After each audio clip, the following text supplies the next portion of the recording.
গল্পকথা by Rubel চ্যানেলে আজ আমরা পাঠ করব সুকুমার রায়ের গল্প দেবতার সাজা। থর নরওয়ে দেশের যুদ্ধ দেবতা।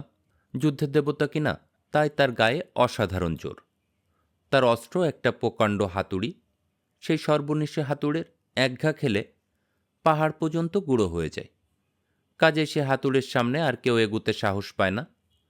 তার উপরে থরের একটা কোমর বন্ধ ছিল, সেটাকে কোমরে বেঁধে নিলে তার গায়ের জোর দ্বিগুণ বেড়ে যেত। থরের মনে ভারী অহংকার।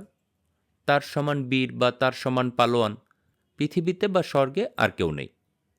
একদিন থর দেখলেন একটা পাহাড়ের পাশে একটা প্রকাণ্ড দৈত্য ঘুমিয়ে আছে, আর সে এমন নাক ডাকাচ্ছে যে গাছপালা পর্যন্ত ঠকঠক করে কাঁপছে।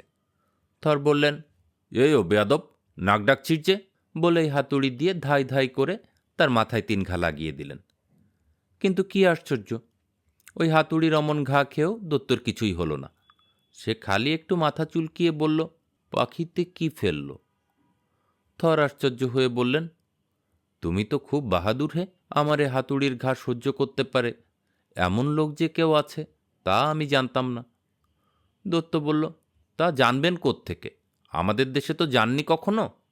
সেখানে আমার চেয়েও বড়, আমার চেয়েও সান্ডা ঢের ঢের দৈত্য আছে।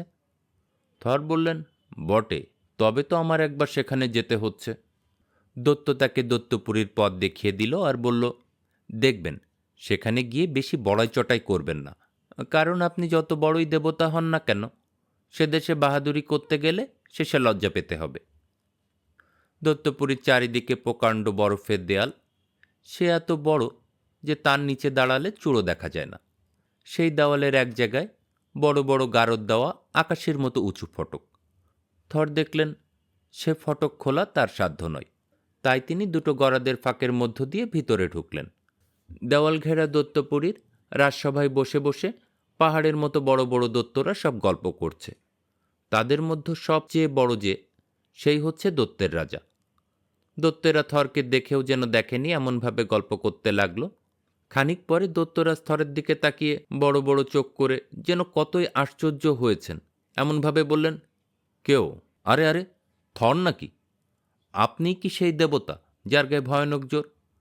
তা হবেও, শুধু শরীর বড় হলেই তো আর গায়ে জোর হয় না। আচ্ছা, আপনার সম্বন্ধে যে সকল ভয়ানক গল্প শুনি সেসব কি সত্যি?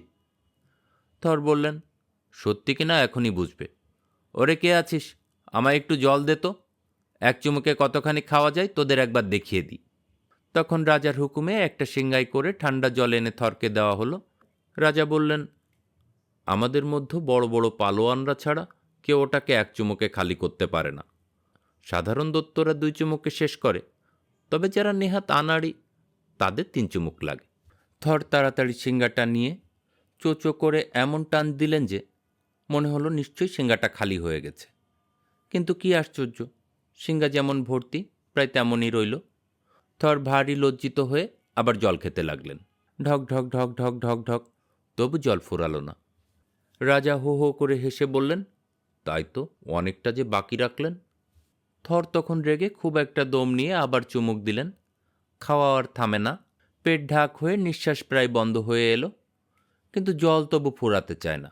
তখন থর আর কি করে, তিনি বললেন, না, জল খাওয়াতে আর বেশি বাহাদুরি কি? পেটুকের মতো খানিকটা জল গিললেই তো আর গায়ের জোর প্রমাণ হয় না। দেখি তো, আমার মতো ভারী জিনিস কে তুলতে পারে? দত্তরাজ বললেন, তা বেশ তো, একটা সহজ পরীক্ষা দিয়ে আরম্ভ করা যাক। ওরে, আমার বিড়ালটাকে নিয়ে আয় তো। বলতেই ছে রঙের বিড়াল ঘরের মধ্যে ঢুকল। থর তাড়াতাড়ি বিড়ালটিকে ঘাড়ে ধরে ছুঁড়ে ফেলতে গেলেন, কিন্তু বিড়ালটি এমনই শক্ত করে মাটি আঁকড়ে রইল যে অনেক টানাটানির পর তার একটি পা মাটি থেকে মাত্র 1 আঙ্গুল সমান ওঠানো গেল। দত্তরাজ বললেন, না, আমারই অন্যায় হয়েছে, এতটুকু লোক, সে কি ওই ধাড়ি বিড়ালকে তুলতে পারে? থর ভয়ানক চটে গিয়ে বললেন, বটে, এতটুকুই হই আর যাই হই, দেখি তো কে আমার সঙ্গে কুস্তিতে পারে। দত্ত বলল, তবেই তো মুশকিলে ফেললেন। আপনার সঙ্গে লড়াই করবার লোক আমি এখন কোথায় পাই? আচ্ছা দেখি, ওরে বুড়ি ছিটাকে ডেকে আনতো। মান্ধাতার আমলের এক বুড়ি, তার চুল সব সাদা, তার মুখে দাঁত নেই, গালটাল সব তুবড়ে গিয়েছে, সে এলো কুস্তি করতে। থর তো চোটেই লাল। বললেন, এ কি তামাশা পেয়েছ? দত্তরা তাতে আরও হাসতে লাগলো, বলল, ও বুড়ি, থাক থাক, ওকে মারিস নে, ও ভয় পেয়েছে। থর তখন তেড়ে গিয়ে বুড়িকে এক ধাক্কা দিলেন।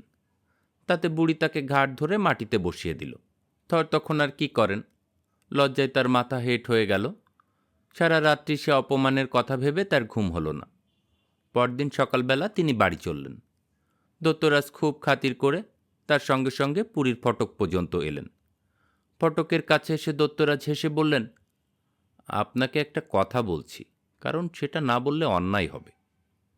কাল কিন্তু সত্যিই আপনার হার হয়নি। আপনার অহংকার ভাঙাবার জন্যই আমরা আপনাকে একটু ফাঁকি দিয়েছি। ওই যে সিংহাটা দেখলেন, ওটা সমুদ্রের সিংহা। সমস্ত সমুদ্রের জল না ফোরালেও জল ফোরায় না। আপনি যে 3 চুমুক দিয়েছিলেন, তাতে কয়েক জায়গায় সমুদ্রের ধারে চড়া পড়ে গিয়েছে। আর ওই বেড়ালটা কি জানেন? ও হচ্ছে স্ক্রাইমিড, যে সাপের মতো হয়ে সমস্ত পাহাড়, নদী, সমুদ্র শুদ্ধ পৃথিবীটাকে শক্ত করে বেঁধে রাখে। আপনার টানে পৃথিবীটা প্রায় 10খানা হয়ে ফাটবার জোগাড় করেছিল। আর ওই বুড়ি ঝি হচ্ছে জরা, অর্থাৎ বৃদ্ধ বয়স। বুড়ো বয়সে কাকে না কাবু করে। আর কাল সকালে আপনি যে দত্তের মাথায় হাতুড়ি মেরেছিলেন, আমি সেই দত্ত। সে হাতুড়ি আমার মাথায় একটুও লাগেনি। আমি আগে থেকে মাথা বাঁচাবার জন্য এক মায়া পাহাড়ের আড়ালে দিয়েছিলাম। ওই দেখুন, আপনার হাতুড়িতে তার কি দুর্দশা হয়েছে। থর যখন এসব ফাঁকির কথা শুনলেন, তখন তিনি রাগে কাঁপতে লাগলেন। হাতুড়িটাকে মাথার উপর তুলে বো বো করে ঘুরিয়ে তিনি যেই সেটা ছুঁড়তে যাবেন, অমনি দেখেন কোথায় দত্ত, কোথায় পুরী, চারিদিকে কোথাও কিছু নাই। মনের রাগ মনে মনে হজম করে থর সেদিন বাড়ি ফিরলেন। গল্প পাঠ ভালো লাগলে চ্যানেলটি সাবস্ক্রাইব করুন। যারা গল্প শুনতে পছন্দ করে তাদের সাথে এই গল্পগুলো শেয়ার করুন। আবার দেখা হবে নেক্সট কোনো পর্বে। ততক্ষণ ভালো থাকুন।